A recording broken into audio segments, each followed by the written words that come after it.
Tout comme elle avait marqué le territoire français de la Provence durant l'Antiquité, l'Italie sera le fondement de la Renaissance dans une autre région française, bien loin de cette proximité géographique. Ce sera grâce à la cour des rois de France, qui s'installe dans le centre du pays dès le début du XVe siècle, mais aussi grâce au cours de ce fleuve sauvage qui parcourt le Val-de-Loire, le long des sentiers historiques et souvent royaux de la Renaissance française.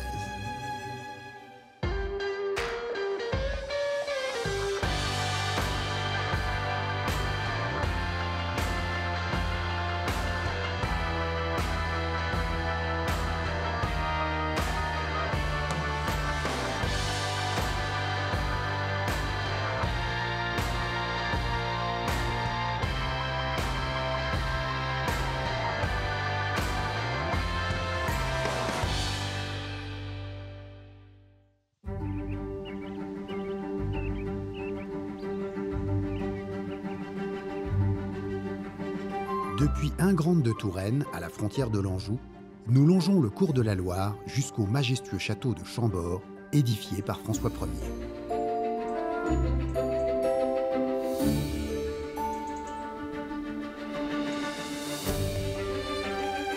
Bien qu'il soit couramment utilisé aujourd'hui, le terme de Renaissance n'a jamais été prononcé par les contemporains de cette période, puisque son invention date de la moitié du XIXe siècle. Si son apparition dans les régions de Loire est amenée par la cour royale, son commencement n'est pourtant pas parfaitement défini dans le temps. C'est ce que précise Éric Johanneau, guide au château de Chambord et spécialiste de cette période historique.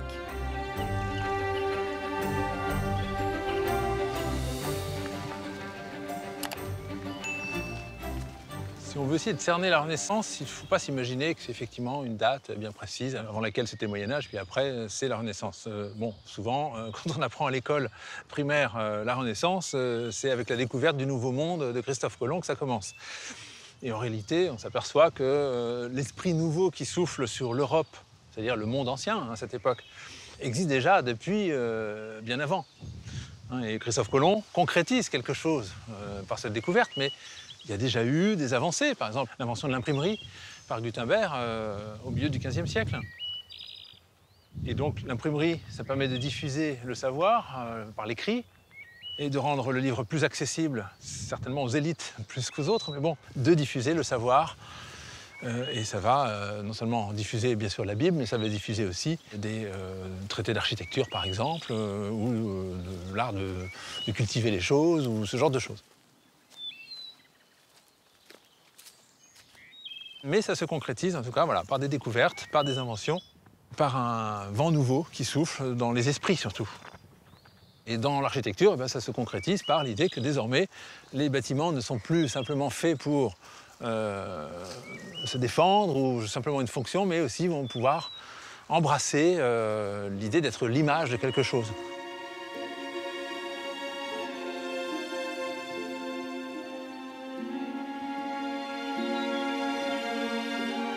En cette fin de XVe siècle, l'Italie est en paix.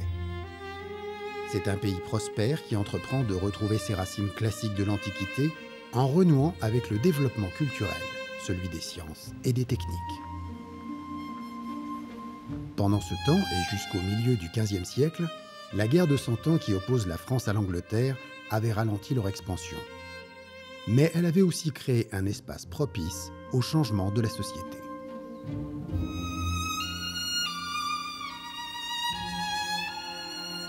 Alors, la Renaissance se diffuse bien sûr dans toute l'Europe, mais il y a des endroits où elle va être plus remarquée, plus remarquable, parce qu'on construit. Et la construction, l'architecture, c'est quelque chose que tout le monde peut voir. Alors dans le Val-de-Loire, milieu du XVe siècle, alors qu'on est en pleine guerre de 100 ans contre les Anglais encore, bon, il y a des problèmes dus à la guerre qui font que le pouvoir français, au lieu de rester sur Paris, qui est une ville parfois incertaine, va de plus en plus se centrer dans la région centre, là où le territoire est plus en paix. Et c'est comme ça qu'avec Louis XI, puis Charles VIII et Louis XII, on prend l'habitude de s'installer le long de la Loire, parce que aussi c'est un moyen de communication, la Loire. C'est pas simplement parce que c'est beau à regarder, c'est parce que la Loire est navigable et que les matériaux, les denrées, tout ça circule, les hommes aussi circulent, sur des bateaux sur la Loire. Donc forcément, ça a un impact économique certain sur ces régions. Les premières influences architecturales de la Renaissance sont apportées par Louis XII, qui, né à Blois, passera une majeure partie de son règne en Val-de-Loire. Le style dit Louis XII sera en quelque sorte une période de transition entre le gothique et la Renaissance qui ne s'imposera réellement qu'après sa mort en 1515, année de triomphe pour son successeur, François Ier. Dès lors, les châteaux forts du Moyen-Âge disparaissent au profit des châteaux-palais et commencent à proliférer aux abords de la Loire, territoire riche et fertile, symbole de ce renouveau. Si certains d'entre eux entrent dans l'histoire et sont aujourd'hui mondialement connus, leur nombre approximatif serait de 3000 sur tout le Val-de-Loire. C'est d'ailleurs l'ensemble de ce patrimoine qui est aujourd'hui classé par l'UNESCO.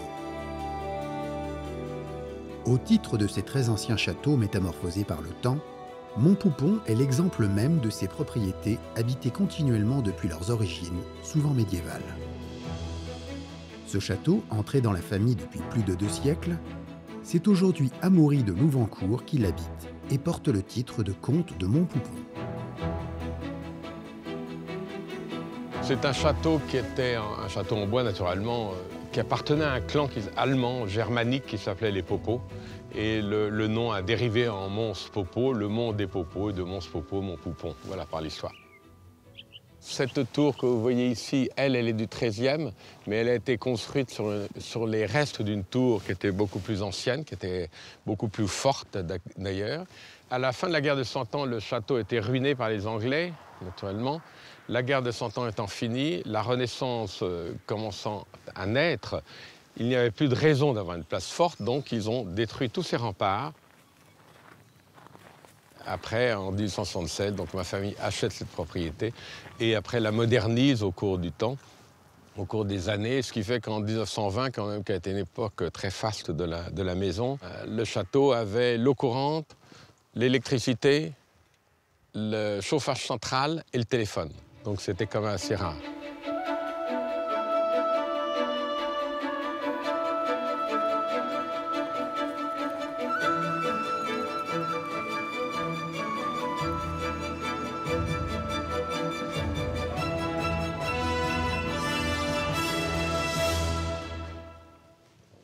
Ici, vous êtes dans le pied de la grosse tour, c'est-à-dire que la tour au-dessus, c'est celle du XIIIe, et le plafond du pied de cette tour est complètement arrondi. Après plusieurs recherches, je pense que c'était dans l'esprit de faire comme un blocos. Parce que si jamais le château était attaqué et que la tour tombait, quand vous voyez la manière dont c'est construit avec des pierres, avec des blocs de pierre très très importants, et vu la configuration que ça a, ça ne peut pas tomber, même si la tour s'écroule. Alors le seul problème, c'est que la tour va s'écrouler, et si les issues sont bloquées, je ne sais pas comment on sortira.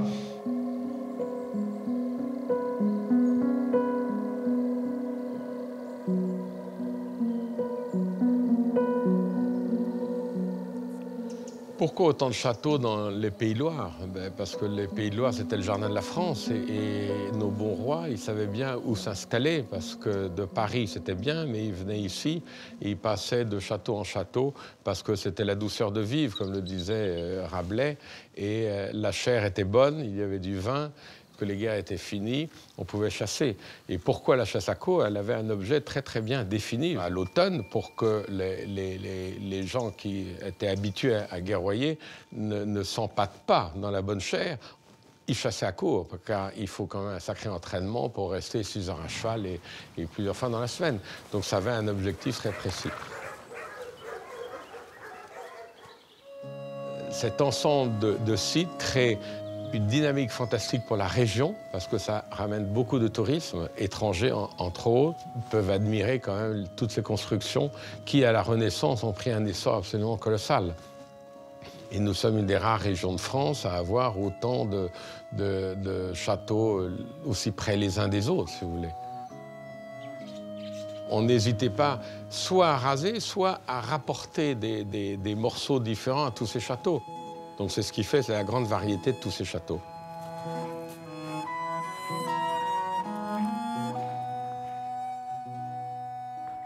Toutes ces maisons, tant qu'on peut les maintenir, il faut les maintenir, il faut tout faire pour les maintenir. Et le jour où on n'a plus les moyens, on n'a plus les idées, où on ne peut plus y arriver, je préfère qu'on le passe dans d'autres mains plutôt que de laisser des pots de chambre sous le toit parce qu'on n'a pas les moyens de restaurer, de faire des travaux. Donc à ce moment-là, il vaut mieux se retirer et donner la chance à cette maison de continuer sa vie dans les mains d'autres personnes. Lorsqu'un château sort d'une famille, sa durée de vie après, dans la même main, est entre 5 et 15 ans.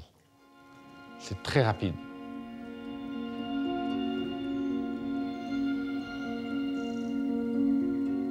La préservation du patrimoine et sa conservation sont bien souvent au centre des préoccupations des propriétaires et nécessitent aussi l'apport de compétences externes.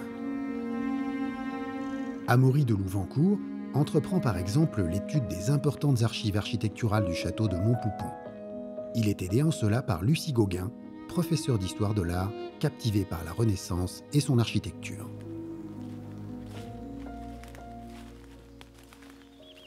La Renaissance, comme toutes les périodes de l'histoire, ce sont des concepts presque qui sont inventés à une période très récente. C'est notre volonté de périodiser, d'enseigner l'histoire aussi à l'école qui fait qu'on divise le temps en Antiquité, Moyen-Âge, temps moderne et époque contemporaine. Les gens n'ont pas pu véritablement avoir l'impression de passer du Moyen-Âge à la Renaissance. Il y a une liaison toute naturelle qui s'établit.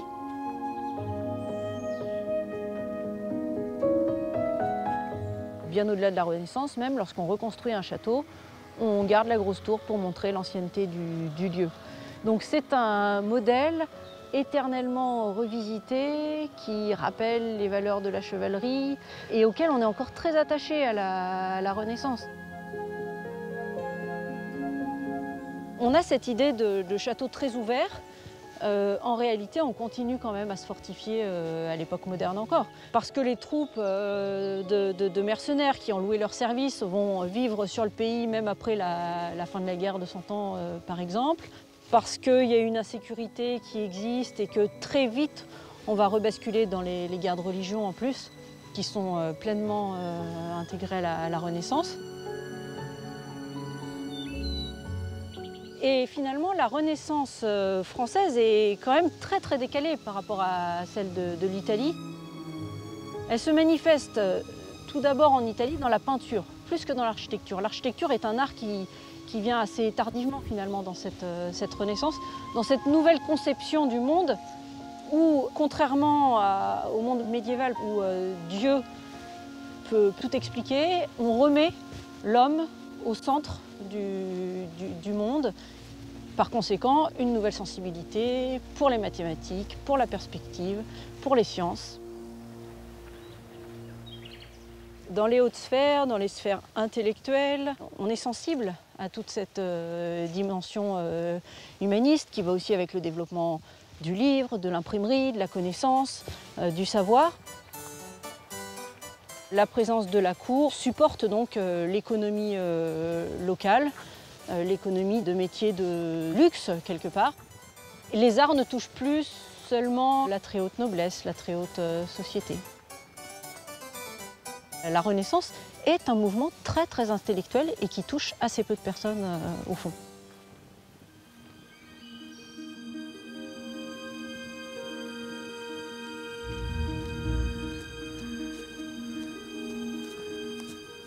Les choses s'arrêtent quand même assez brusquement. Et la commande architecturale, notamment, connaît une forte baisse du fait des guerres de religion. Donc fin 16e, la Renaissance disparaît, si on peut dire.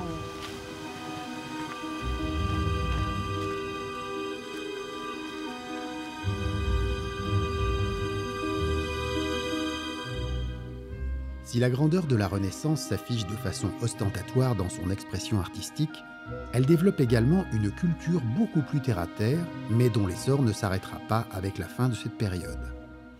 Car avec l'installation durable des cours royales, c'est le commerce de bouche et donc l'agriculture qui vont si bien s'implanter dans le Val-de-Loire qu'il deviendra bientôt le jardin de la France. et la bonne table est l'un de ses symboles. C'est dans la passion de cette histoire et avec l'envie de la préserver que Vincent Simon, cuisinier de campagne, cultive et cuisine avec talent et application.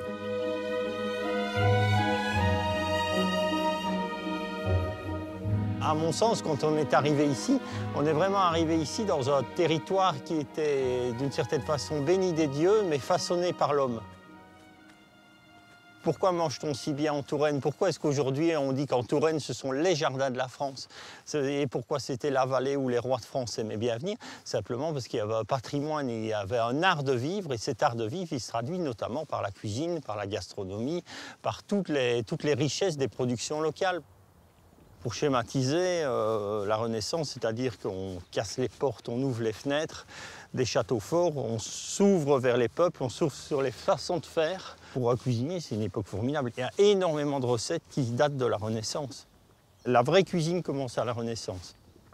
Avant, on mangeait, et à la Renaissance, on commence à déguster.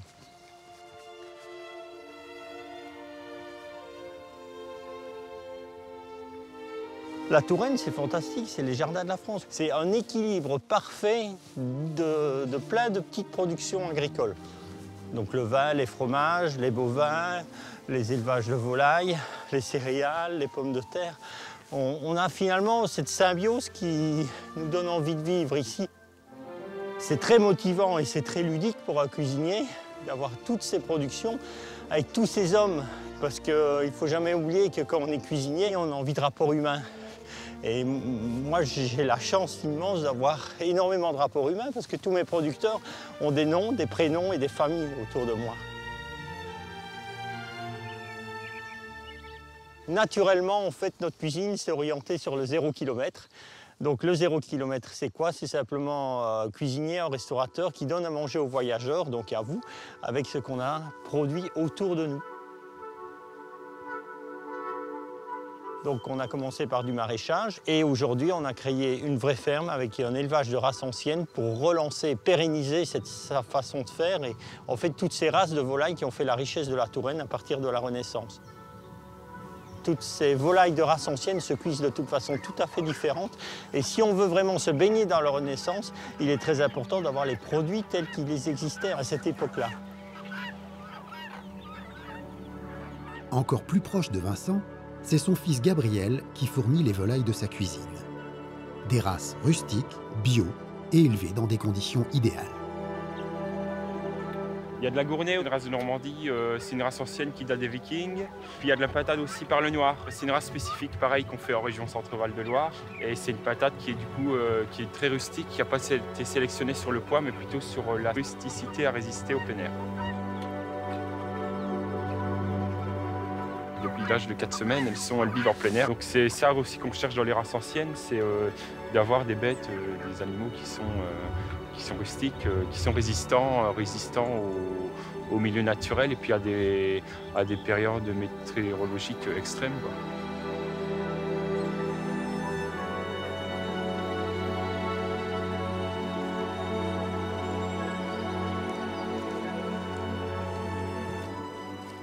Pourquoi tous ces types qui essayent d'avoir des étoiles cuisinent du homard en Touraine? C'est une hérésie, on n'a pas envie de bouffer du homard en Touraine, qu'on nous fasse des anguilles qui soient fantastiques ou de la lauze ou des poissons de Loire, d'accord? On est un des rares pays à avoir une diversité de territoires aussi variés, aussi riches. Pourquoi s'embêter à acheter bien loin alors qu'il y a des productions locales?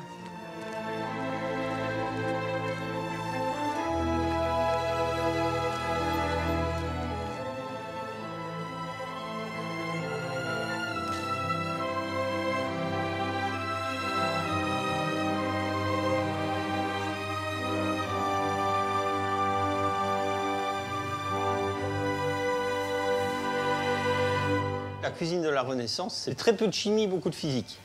Donc c'est une cuisine peut-être plus simple, mais si on a des très bons produits, et c'est ce que nous avons en Touraine, on peut la pérenniser parce que justement, on a toutes ces saveurs qui explosent individuellement pour créer le plat.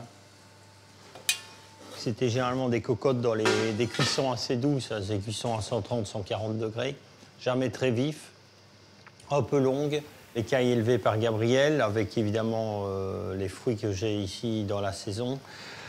Du raisin, on va enrober la caille avec une feuille de vigne. C'est des viandes parfois un peu sèches et la feuille de vigne va permettre justement de garder l'humidité et la tendreté de la chair de la caille.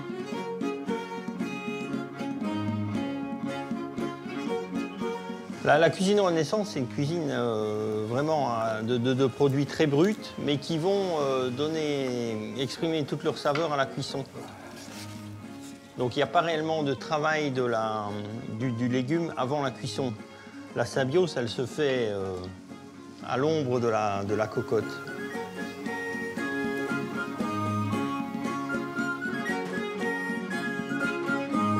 Le foie gras aussi, c'est un très bel exemple de la Renaissance. Le foie gras ça a été en fait une découverte en gros des Égyptiens qui se sont rendus compte que le canard il avait une propension naturelle à migrer. Ensuite, les Romains l'ont bien mis au point en gavant les canards, notamment avec des figues. Vous voyez, tout se retrouve. Et ensuite, après la chute de l'Empire romain, le foie gras disparaît pendant tout le Moyen-Âge, en gros, pendant une dizaine de siècles. Et justement, la Renaissance, on retrouve justement le foie gras. La Renaissance, c'est la base de la cuisine actuelle, quoi.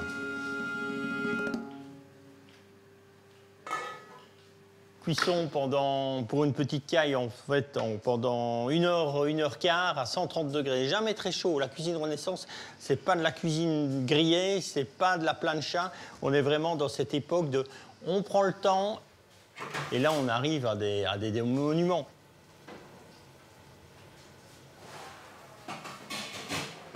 La Renaissance symbolise aussi par beaucoup de cuissons mijotées, et on ne perdait rien.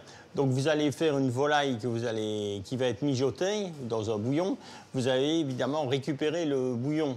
Il est hors de question de jeter quoi que ce soit. Et donc ce bouillon de poule, vous mettez des lentilles dedans. C'est-à-dire que la lentille qui était le produit, l'alimentation basique du peuple, rejoint évidemment le plat festif de la cour, quoi. La bourgeoisie agricole a été vraiment un vecteur aussi de développement de la cuisine de la Renaissance. Parce que la cuisine de la Renaissance, si elle était restée coincée dans les châteaux, on n'en parlerait peut-être pas aujourd'hui.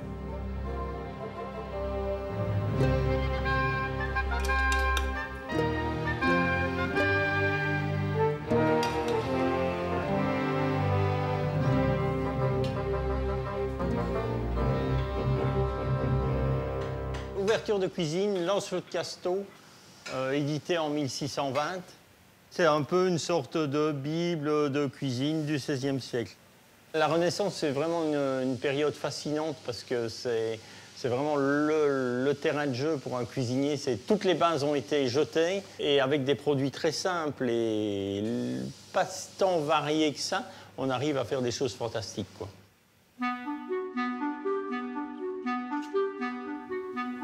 La diffusion de la connaissance à la Renaissance est en grande partie héritée de savoirs souvent plus anciens, issus d'Orient et collectés au cours des siècles précédents. Mais la généralisation de l'imprimerie en Europe au cours du XVIe siècle va révolutionner l'accès au savoir. Au long de la Loire, à proximité des riches domaines, tout est réuni pour que progresse l'ensemble du territoire.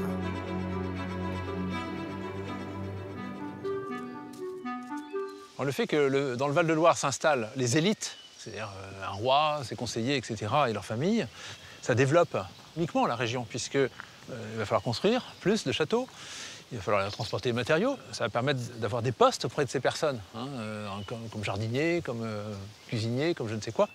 Désormais, ce sont des gens qui vont être au contact des élites, donc ils vont peut-être aussi parler mieux. D'ailleurs, on dit que l'endroit où on parle le mieux le François en France, à cette époque-là, donc le François voulait dire le français, eh bien, c'est dans ce Val-de-Loire. C'est là qu'on parle la langue française la plus remarquable, sans accent.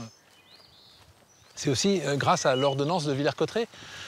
Cette ordonnance, signée par le roi, stipule que désormais, ce n'est plus le latin qu'il faut utiliser pour les textes administratifs ou juridiques, mais le français, ou le François, comme on dit à cette époque. Pour François Ier aussi, contribuer tout au long de son règne à essayer de faire une sorte d'unité françoise de son pays, eh bien, c'est vraiment chercher à être quelqu'un de plus puissant.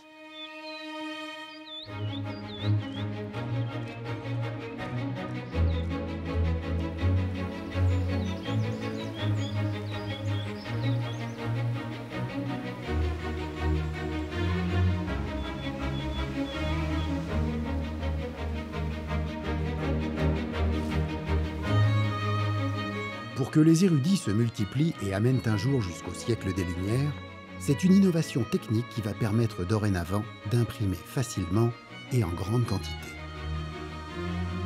C'est à très peu de choses près ce que fait encore de la même façon aujourd'hui Christelle Faure, typographiste à Dior.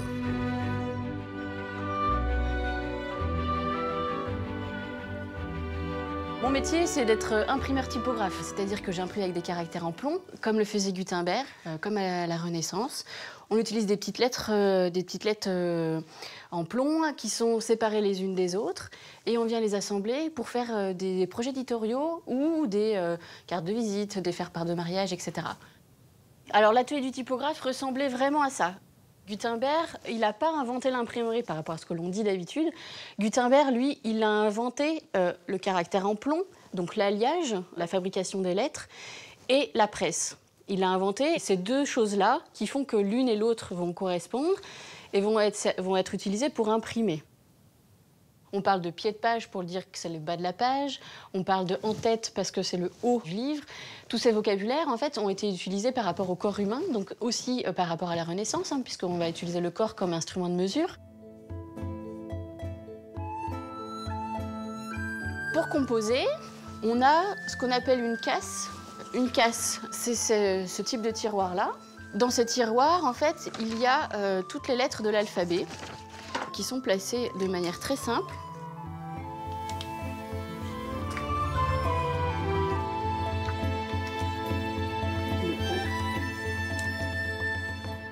Toutes les cases que vous avez ici, en fait, sont des cases qui datent un petit peu d'une trentaine, soixantaine d'années, voire un peu plus, du caractère qu'on a été chercher aux quatre coins de la France, parce que la hauteur du caractère français a une certaine hauteur, alors qu'en Italie, il est un peu plus court.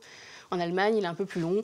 Donc, il faut vraiment trouver du caractère français. On n'est pas chauvin, mais un petit peu quand même pour imprimer le caractère dit typographique. Toutes les cases que vous voyez, tous les tiroirs qu'il y a ici, en fait, représentent une typographie avec une caractéristique et un corps. Donc, ça veut dire que dans tous les meubles que vous voyez autour de vous, vous n'avez que 3 typos qui sont représentés. Une fois qu'on a composé en fait toutes les phrases et tous les mots de ce texte-là, on va le mettre dans une galette. On va ensuite ancrer les caractères, on va regarder toutes les fautes d'orthographe, et puis ensuite on va corriger et on va faire une bonne épreuve.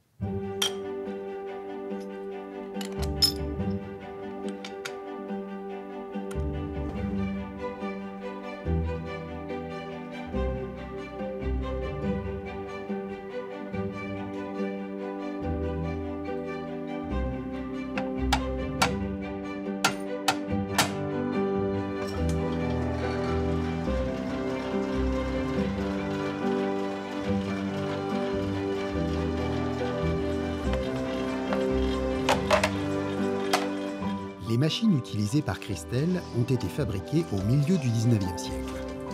Mais le principe, s'il s'est mécanisé avec le temps, est resté le même depuis la Renaissance.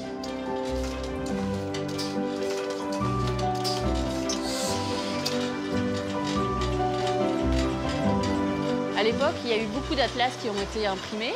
C'était les imprimeurs qui se disaient « Tiens, je vais aller chercher les voyages qui ont été faits, je vais aller chercher les différentes choses qui ont pu être découvertes et on va en faire un livre pour pouvoir diffuser ce savoir-faire. » Donc il y avait les deux tenants, à la fois l'éditeur qui allait chercher le contenu et à la fois les personnes qui écrivaient, qui allaient se présenter chez l'éditeur pour sortir un livre.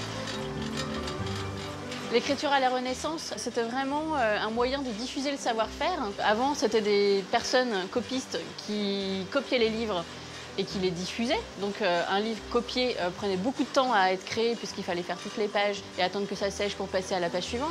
La révolution de l'imprimerie a fait que le savoir-faire en fait s'est démultiplié et a pu être distribué partout et à toutes les personnes qui souhaitaient et qui savaient lire et qui souhaitaient apprendre des choses.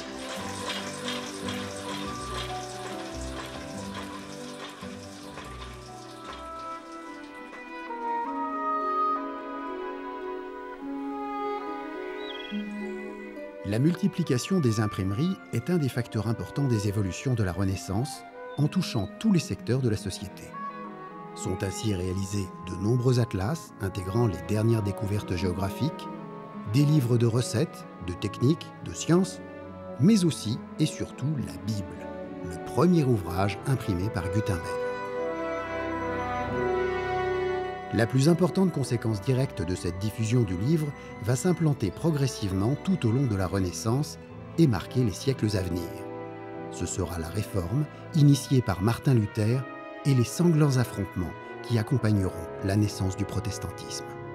Le royaume de France généralisera la lutte contre les protestants sous le règne de Henri II, fils et successeur sur le trône de François Ier. Mais en ce milieu du XVIe siècle, le vainqueur de Marignan s'intéresse davantage à l'aménagement de son pays, négligé durant la Grande Guerre de Cent Ans. Il lance alors dans un territoire isolé la construction du plus célèbre monument de la période, le spectaculaire château de Chambord.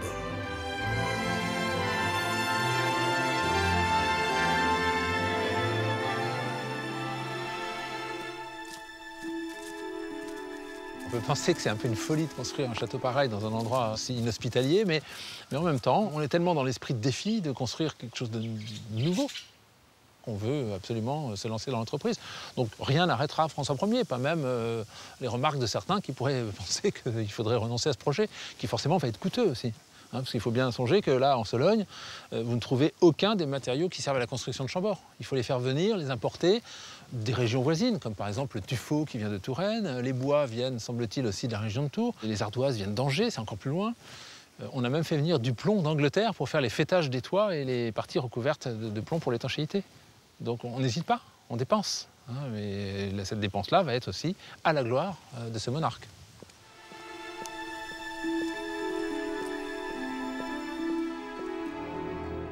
Donc si François Ier s'installe ici, dans un marais, à l'abord d'une forêt, et puis un petit peu loin de tout, c'est qu'il veut être un peu comme Saint Jérôme au désert. C'est-à-dire qu'il veut être reculé, retiré, à l'écart.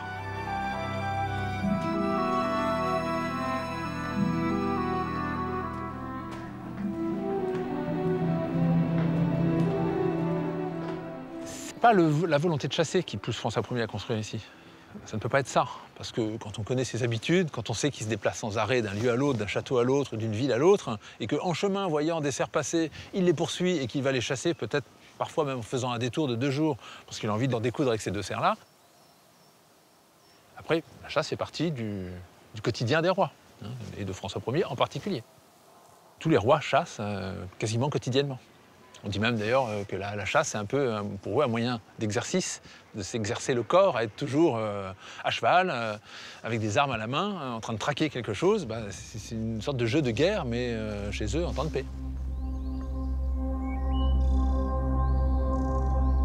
Le grand renouveau de la Renaissance, en termes d'architecture, dans les châteaux, on pourrait résumer ça à s'ouvrir plus sur l'extérieur. Et aussi peut-être voiler plus le luxe, l'apparat par le décor, notamment des tourelles d'escalier qui figurent souvent en façade des châteaux de la Renaissance. Il se passe tout un processus entre, on peut dire, la moitié du XVe siècle, qui est la fin du Moyen-Âge, et les temps vraiment nouveaux et modernes. On pourrait parler peut-être du règne de François Ier, début du XVIe siècle. Pendant donc une cinquantaine d'années, il va s'opérer un certain nombre de changements, où on va abandonner complètement l'idée de construire des forteresses, parce que d'abord, ces forteresses ne résistent plus à l'assaut des nouveaux canons de la Renaissance, la nouvelle artillerie, c'est plus possible. Donc c'est bien vain de vouloir se protéger derrière des gros murs, de toute façon, ils pourraient être réduits à néant. Et puis aussi parce que les temps ont changé, la paix est revenue, s'installe durablement en France, fini le temps des guerres, donc désormais c'est l'apparat qui l'emporte, et il faut embellir les châteaux et montrer sa puissance, sa force, par des aspects comme ça allégoriques de l'architecture.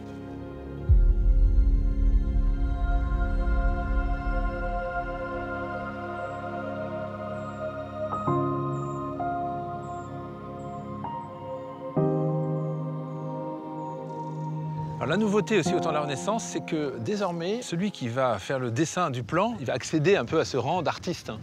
Et on peut penser après d'architecte. Le mot architecte n'est pas vraiment utilisé dans ce sens au temps de la Renaissance, au temps de François Ier en tout cas. Mais par la suite, il le deviendra. Sous François Ier, les maîtres maçons comptent encore beaucoup. Ce ne sont pas des architectes. Ce ne sont pas eux qui font forcément le dessin de tout, mais ils savent construire. Et ce qui est nouveau quand même et qui vient d'Italie, c'est qu'une personne qui sait dessiner, qui connaît la géométrie, qui connaît les lois de la géométrie et qui connaît peut-être même les théories architecturales, est capable de faire le dessin d'un monde parfait, ou d'un château parfait, ou d'une ville parfaite. Chambord est souvent considéré comme le château qui illustre le mieux la première Renaissance. Parce que dans son architecture extérieure, on le perçoit encore comme une sorte de château fort, puisque la partie centrale et principale de ce château se nomme le donjon, par exemple, et que c'est une grosse bâtisse carrée à 4 grosses tours d'angle, vraiment massive, et qui impressionne. Au premier coup d'œil, on a presque l'impression d'être face à une forteresse, mais très vite, on s'aperçoit que par son décor, c'est quand même une forteresse d'opérette, et qui est là plus pour donner l'illusion de force, même si ce bâtiment n'est pas fait pour combattre. Alors là où l'architecture de Chambord montre justement toute une modernité, déjà dans l'extérieur, la profusion de fenêtres, la grandeur aussi des fenêtres, ce sont vraiment de très grandes fenêtres. L'utilisation de pilastres en façade, tous ces piliers, vous voyez, qui scandent verticalement les façades, qui se terminent à chaque fois par un chapiteau sculpté, finement sculpté. Donc là, on cherche vraiment, c'est ostentatoire, tout ça. Et puis dès qu'on élève le regard vers les parties les plus hautes et qu'au niveau de la balustrade de la terrasse, on voit surgir toutes ces cheminées, tourelles d'escalier, tours lanternes, etc., là, on est dans la magie, le spectacle, vraiment le spectacle architectural.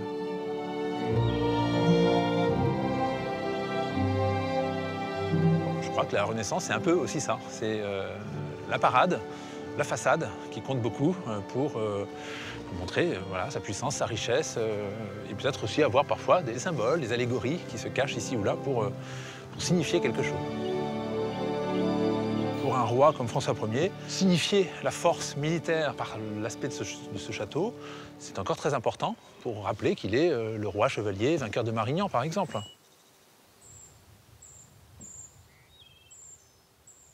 Alors aujourd'hui, les abords de Chambord, l'abord immédiat du château, quand on arrive par le côté nord en tout cas, c'est de rencontrer un jardin à la française. Ça ne fait pas partie du programme d'origine. Aucun jardin n'est envisagé par François Ier, semble-t-il, en tout cas lorsqu'il construit Chambord.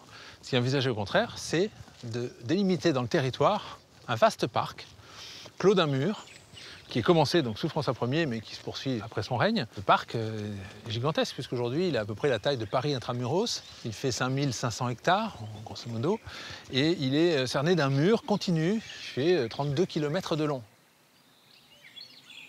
Donc c'est quand même quelque chose d'assez impressionnant, et qui a subsisté jusqu'à nos jours, 500 ans après. Ce parc et son château au milieu, c'est presque une sorte d'allégorie de ce que doit être la France. Un château dominant un vaste territoire clos où on rencontre des pâturages, des rivières, des marais, des bois, un petit peu de tout, mais c'est assez désert, c'est assez comme au premier jour. C'est pas l'image du paradis, mais pas loin. Enfin, on est dans l'idée d'un endroit désertique.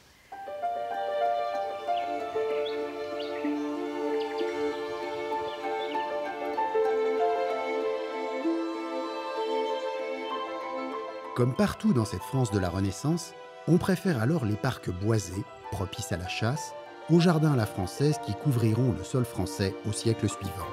C'est pourtant durant cette période que se développe la culture de nombreux fruits et légumes, certains rustiques et très locaux, d'autres récemment importés des Nouveaux Mondes. Lorsque Binet, conseiller de François Ier, fait construire Valmer, les plans du château n'échappent pas à cette règle. Les jardins ne seront conçus qu'au XVIIIe siècle. Aujourd'hui, ils présentent un terrain d'expérimentation et de redécouverte pour Guillaume, chef jardinier du château.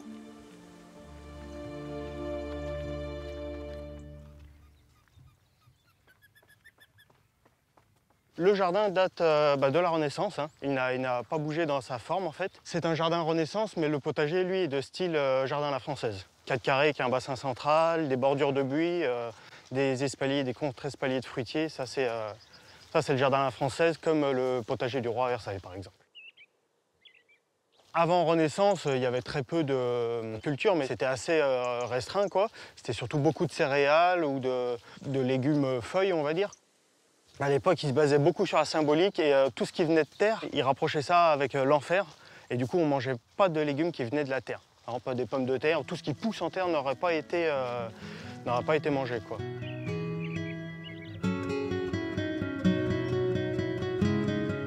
Avant Renaissance, c'est vrai que c'était beaucoup des choses récoltées dans la nature, quoi. Des petites baies ou voilà, des feuilles comme ça comestibles.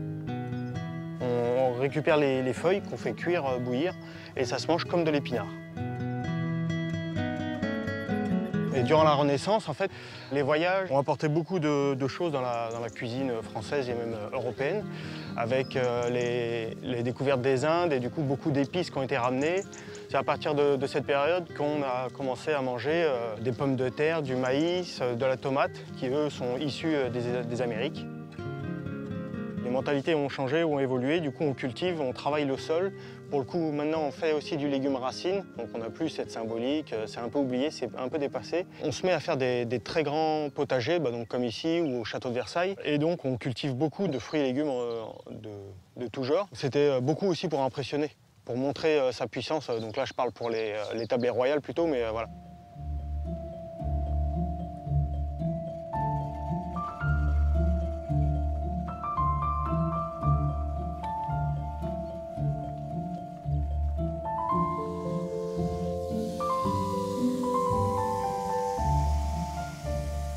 La classe populaire a commencé à cultiver, à faire de plus en plus de jardins, de potagers. Ils cultivaient aussi, alors forcément en plus petite quantité, et avec sûrement moins de genres et d'espèces, mais ils cultivaient également différents légumes qu'on arrivait à trouver assez facilement après, quoi, par le biais des graines et du vent.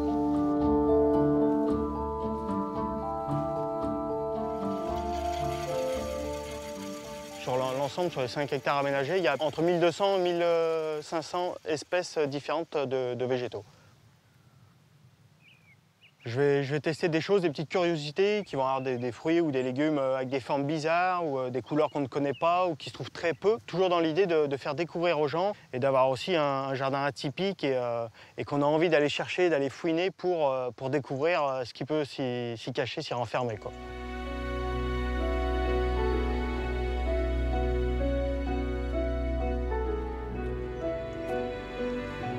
J'ai aussi pas mal de fleurs comestibles et ça, les gens sont assez, ça les interpelle parce que c'est très rare qu'on mange des fleurs. Alors en fleurs comestibles, il y en a beaucoup, hein. On peut manger par exemple la fleur du dahlia ou de la rose se mange, mais ça n'a aucun intérêt, aucun attrait, quoi. Par contre, il y a des fleurs qui vont être et jolies et avec une valeur gustative et ça la rend d'autant plus intéressante. La bourrache, c'est une petite fleur, ça pousse très bien, ça se ressème même extrêmement facilement. Ça se mange et c'est assez bon, assez simple. Donc on va avoir ça également, c'est le chrysanthème comestible.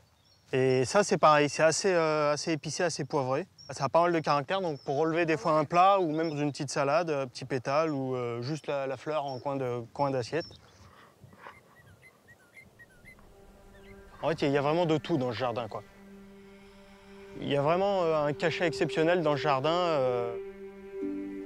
Il a une richesse, on sent qu'il y a, enfin voilà, il est attrayant.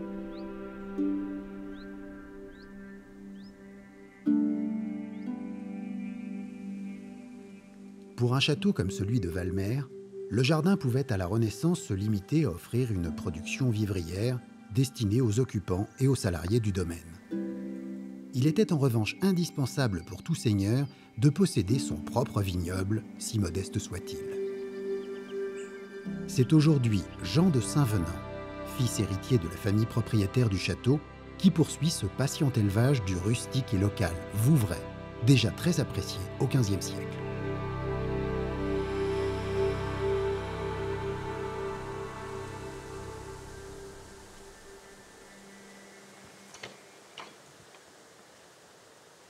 Donc là, nous entrons dans la cave principale du domaine. C'est la cave de vieillissement du vin. Une cave qui a été creusée dès le début du XVIe siècle, directement dans le tuffeau. Le tuffeau étant la pierre emblématique du Val-de-Loire, très reconnaissable à sa couleur blanche. C'était une pierre qui était très facile à creuser, et donc ce qui permettait à la fois de construire des caves, mais aussi d'extraire de la pierre pour pouvoir construire des châteaux. Ici, on se situe au cœur de la cave qui permet le vieillissement du vin. C'est une cave qui est ici creusée depuis le milieu du XVIe siècle.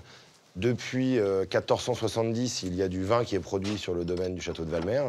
Et depuis donc, le XVIe siècle, il est vieilli dans ces caves. Le développement du vin pendant la période de la Renaissance s'accompagne en fait de l'effet de mode importé de l'Italie, qui était une grande nation productrice de vin. Et donc faire du vin à cette époque-là était très important pour montrer aussi sa puissance et montrer qu'on était à jour des effets de mode et donc notamment des effets de Renaissance italienne. De plus en plus de gens, avec un petit peu de pouvoir, qui avaient des bonnes places, entre guillemets, ont commencé à produire du vin. Il y avait très peu de très grands domaines, mais chaque domaine avait au moins son hectare et demi de vignoble pour pouvoir produire du vin. Lorsqu'on voulait montrer sa puissance, il fallait pouvoir recevoir à la fois les gens de la cour, ses amis, éventuellement le roi. Et pour ça, il fallait avoir des grands jardins et pouvoir aussi leur donner à boire du vin parce que c'était une des boissons les plus importantes à l'époque, parce que l'eau n'était pas aussi saine qu'on peut la boire maintenant, il n'y avait pas de robinet. Et donc tout ce qui était boisson fermentée était gage de santé, de salubrité pour les gens. On avait des productions beaucoup plus faibles, des vins aussi beaucoup plus faibles en alcool. La piquette de nos jours, alors ça a une connotation assez péjorative, alors qu'à l'époque, la piquette était uniquement un vin assez léger. C'était des vins qui étaient fermentés un peu comme des bières, entre 3 et 5, 6 degrés d'alcool. Donc il y a vraiment cette période-là à la Renaissance d'ouverture. On est presque sur les prémices des Lumières 200 ans après. C'est vraiment le début et donc on accueille du monde. Les maisons sont plus faites pour recevoir. Les jardins, surtout, ne sont plus des petits jardins médicinaux avec des vieilles plantes pour soigner. Mais on commence à avoir des plantes un petit peu d'ornement, des plantes de nourriture qui s'accordent aussi avec le vin.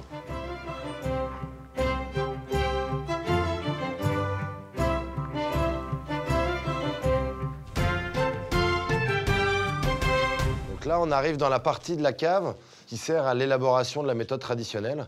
C'est l'un des types de vins qu'on produit dans l'appellation Vouvray, qui est une appellation du Val-de-Loire. Et on a la particularité de ne travailler qu'un seul cépage, qui s'appelle le Chenin Blanc, qui est très emblématique du Val-de-Loire.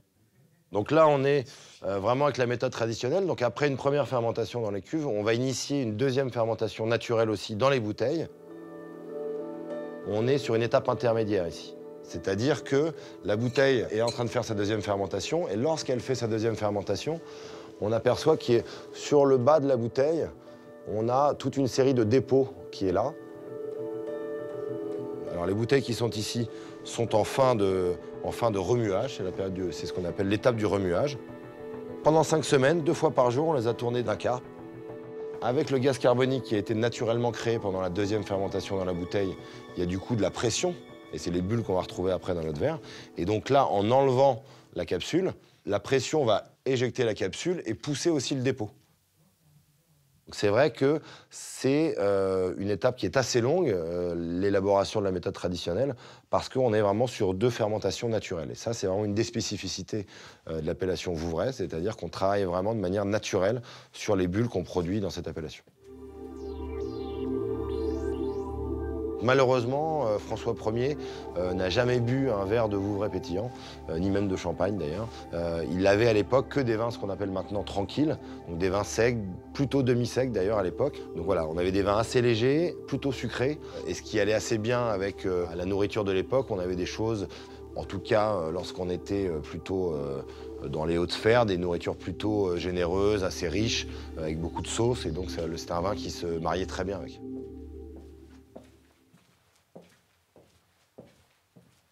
Très rapidement, depuis le 5e siècle, ici dans le Val-de-Loire, il y a eu de la vigne. Et puis on a un climat qui permet aussi la culture de la vigne, un petit peu océanique sur les températures et semi-aride par rapport aux précipitations. Et donc c'est des températures qui permettent à la vigne à la fois de pousser et le peu d'eau, entre guillemets, permet d'éviter à ce que des maladies viennent sur les feuilles.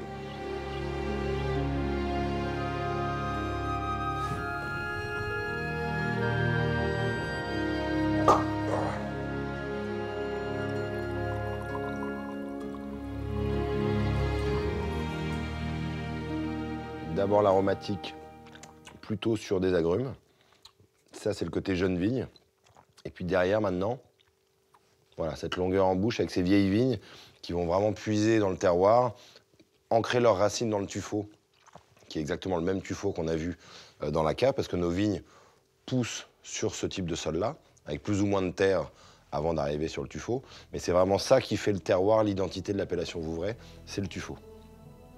Et on peut très bien imaginer que François Ier buvait un Vouvray sec comme ça sur des huîtres qu'il avait fait venir de Bretagne ou de Vendée, voilà, pour l'une de ses fêtes à Chambord.